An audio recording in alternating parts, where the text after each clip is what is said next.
Hi, welcome to our poster. I am Kathleen Fannin Steele, and I am joined by Kate Nagel and Lauren Artsy from the National Center for Systemic Improvement.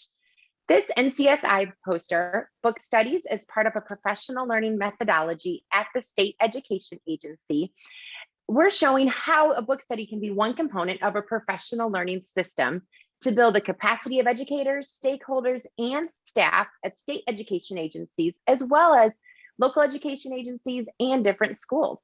NCSI has been implementing a book study using Coherence for state education agency members as part of our evidence-based practice learning collaborative.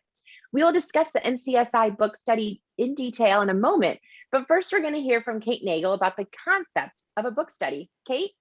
Hi, everyone. Thanks for coming to our session.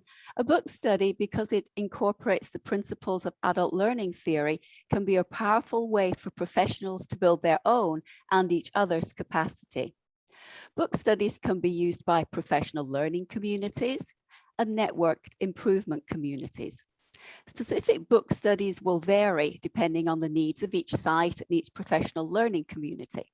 In general, though, a group undertaking a book study will follow the steps outlined in the resources we cited from the United Federation of Teachers and the Florida Department of Education. There are 7 steps that book studies will likely follow. Step 1, identify a specific topic that they all want to explore or a problem of practice or issue in their organization to be the subject of the book study.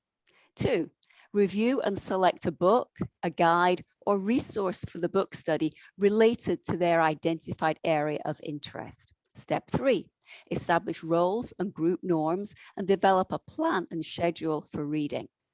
Step 4, identify group and individual goals that book study members hope to achieve as a learning community through completing the book study. Step 5, engage in dialogues around the specific content in the book or resource.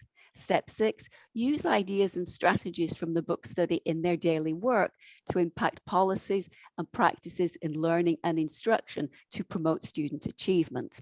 And finally, 7, monitor the impact of ideas and strategies as part of a continuous improvement process to understand the effectiveness of the collaborative study. Now I'm handing right back to Kat.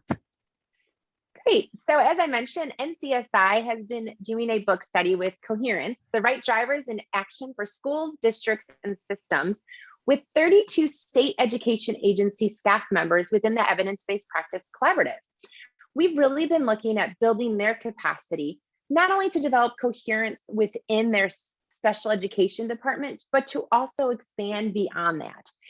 As Kate mentioned, we went through the 7 steps and we actually did a midpoint survey just to kind of checkpoint, how are we doing? Overall, the results were very positive. Many found the activities to be of high quality, relevant, useful, and engaging. They appreciated the structure and might use the PD for additional special education staff, as well as other state education agency members and educators that they've been working with, possibly their state systemic improvement plans or their SIP sites, and really thought that the book study provided insight and language to build capacity and brought multiple stakeholders to the table. So additional key takeaways and resources are going to be reviewed by Lauren. Great. These are some key takeaways we found when running the NCSI book study with the members of the Evidence-Based Practices Collaborative. We think that a book study can be considered at each level of the education system as one component of your professional learning system. So you want to consider, knowledge building activities as well as job embedded activities as well. And a book study might be one of the tools in a larger system. It lends itself, we found, to a virtual platform. We found that using the book or another resource as a jumping off point was important, but really relating it back to participant specific context was also important. We found that providing a summary of the part of the resource or the book used and providing that ahead of time was helpful to promote engagement in the book study.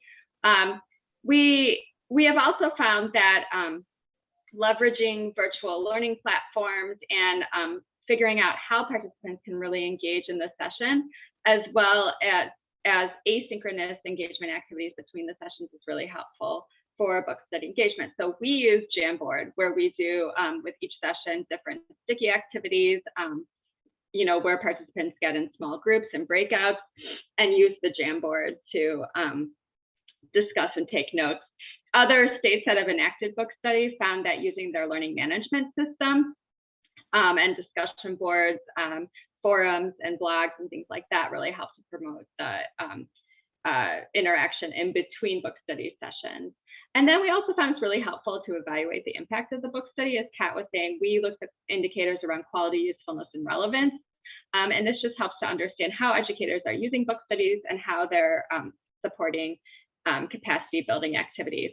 There are a few resources we wanted to highlight that Kate discussed when talking about the 7 steps that was highlighted earlier in the session. And this is the link to the United Federation of Teachers book study guide and the Florida DOE professional learning toolkit.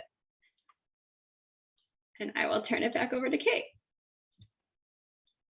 All right, excellent. So thank you for joining our poster. Within the next couple of weeks, NCSI will also be adding to this resource list. One includes a state spotlight of how a state has been using a book study with educators as well as leadership using a learning management system. And NCSI will also be releasing a book study in a box so that you can pick up all the materials to do your own book study with this Coherence book with your state education agency or with your school. Our contact information is below, so please feel free to reach out to myself, Lauren, or Kate with any additional questions. Thank you.